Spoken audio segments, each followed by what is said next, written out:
திருப்பரங்குன்றத்தில் திடீர் பிரச்சனையை உருவாக்குகிறார்கள் என்று அமைச்சர் ரகுபதி பேட்டி. மதவாதிகள் எவ்வழியேனும் காலூன்ற எண்ணுகிறார்கள் என்றும் கண்டனம்.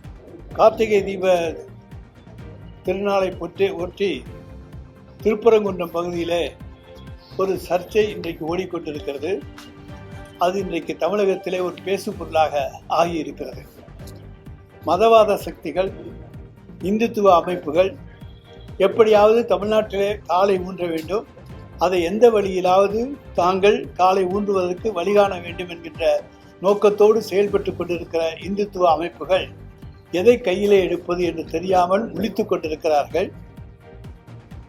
திருப்பரங்குன்றத்தில் கலவரத்தில் ஈடுபட்டவர்களை உபா சட்டத்தில் கைது செய்ய திருமாவளவன் கோரிக்கை. நீதிபதி GR சுவாமிநாதனை பதவி நீக்கம் செய்யவும் வலியுறுத்தல். ஒரு மோதலை உண்டு பண்ணக்கூடிய வகையிலே மதுரை உயர்நீதிமன்ற கிளை நீதிபதியின் தீர்ப்பு அமைந்திருக்கிறது. இது மிகவும் வேதனைக்குரியது. அவர் அந்த பதவியிலே தொடர்வதற்கு, நீடிப்பதற்கு தகுதியுள்ளவர் தானா என்கிற கேள்வி எழுகிறது. மிக பொறுப்பு வாய்ந்த அதிகார பீடத்தில் அமர்ந்திருக்கிற அவர் சட்டம் ஒழுங்கு ஆகியவற்றையும் கவனத்தில் கொண்டு நீதி வழங்கும்படி வேண்டுகோள் விடுக்கிறோம். செய்திகளை உடனுக்குடன் தெரிந்து கொள்ள கீழ்கண்ட கேபிள் மற்றும் DTH நெட்வொர்க்குகளில் எம்நாடு செய்தி தொலைக்காட்சியை காணுங்கள்.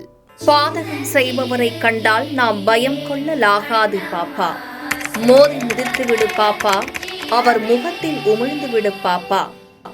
அண்மை செய்திகளை உடனுக்குடன் தெரிந்து கொள்ள இணைந்திருங்கள் எம்நாடு தொலைக்காட்சியுடன்.